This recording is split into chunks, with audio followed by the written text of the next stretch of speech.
La République démocratique du Congo peine à se relever de 8 années de conflit. Malgré ses richesses en ressources naturelles, les gens se sont retrouvés à la limite de la survie.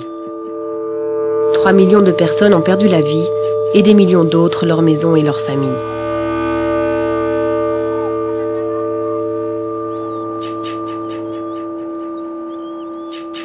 À présent, le pays se redresse petit à petit, mais la population des régions les plus reculées est toujours en proie à une guerre sournoise.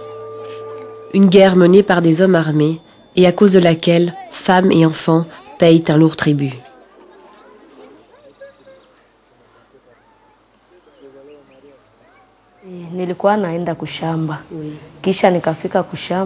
Je partais au champ et ces bandits se sont jetés sur moi. Ils avaient des couteaux et des armes à feu. Ils m'ont prise. Le premier a usé de mon sexe. J'ai beaucoup crié. Le deuxième est passé et il a placé le couteau en moi. Lui aussi a usé de mon sexe. En tout, ils étaient 7. Et puis, il y a eu une déchirure et l'eau a commencé à couler, évidemment avec le sang. Le viol brutal est désormais monnaie courante dans les provinces à l'est du pays. Les femmes et les enfants sont victimes d'agressions alors qu'ils vaquent à leurs occupations quotidiennes à la maison ou au champ. Cette région est toujours infestée de groupes de combattants. Armés, ils s'en prennent à la population locale dans une impunité quasi totale. Lors d'agressions particulièrement violentes comme celle de Mawazo, les victimes sont emmenées à l'hôpital de Panzi à Bukavu pour y être soignées. En 2005, 3600 femmes ont subi une intervention chirurgicale à la suite de violences sexuelles. La plus jeune n'était âgée que de 10 ans. C'est toujours intéressant en fait d'essayer de comprendre comment la violence sexuelle peut amener à des lésions aussi graves que les femmes que nous soignons. Et souvent, c'était des femmes qui, après avoir été violées, on introduisait soit des objets contondants ou des objets tranchants dans leur appareil génital. Et les cas extrêmes, ce sont des femmes chez qui, après les avoir violées, on tire dans l'appareil génital par arme à feu. Pour Mawazo, ce n'était pas encore la fin du cauchemar. Par la suite, ses agresseurs l'ont enlevée. Retenue captive pendant des mois, elle a été violée et abusée à maintes reprises. Seule, elle accouche dans la forêt d'un bébé mort-né. Il est devenu fréquent que le viol soit utilisé comme méthode de guerre, comme moyen de terroriser et de contrôler la population. Et s'attaquer à la femme, qui est la porteuse de la vie, et surtout avec ces niveaux de terreur, je pense que le but est tout à fait en dehors vraiment d'un désir sexuel. Moi, je crois que c'est perturber toute une société. L'objectif, c'est une destruction complète. La femme est-elle devenue un champ de bataille ?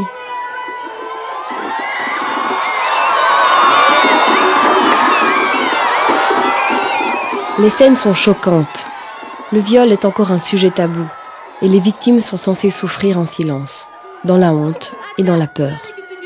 Présenter une pièce de théâtre qui aborde le sujet sans détour est une manière d'impliquer la communauté tout entière et de briser les tabous. La pièce fait partie d'un programme du Comité international de la Croix-Rouge qui vise à prévenir les violences sexuelles.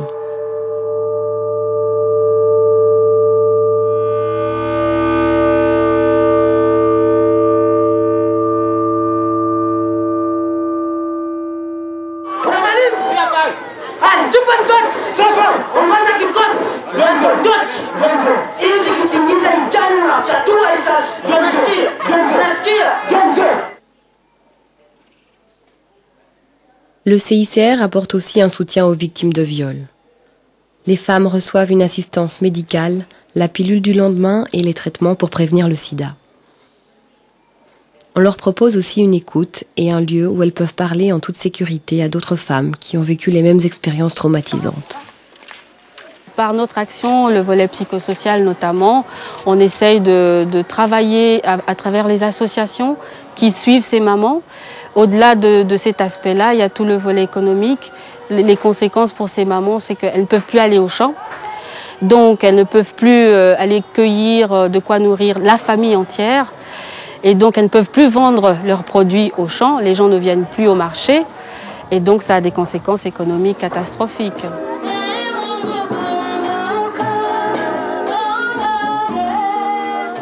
Les femmes violées sont souvent rejetées par leur mari et leur communauté tout entière.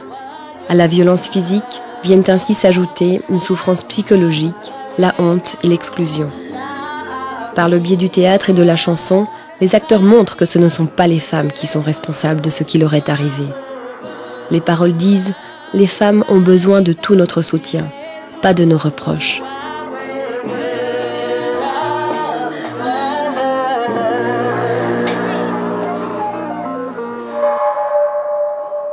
À l'hôpital de Panzi, la plupart de ces femmes attendent de subir une intervention chirurgicale. C'est la seule manière de réparer les lésions causées par des agressions sexuelles violentes. Le nombre de femmes traitées est en augmentation. Mais dans les endroits reculés, de nouvelles victimes restent silencieuses. Elles n'ont pas accès aux soins. Et en attendant, la guerre de l'ombre continue. Mais le grand problème, en fait, dans l'Est du Congo, c'est que tous ces actes-là se posent de façon dans l'impunité totale.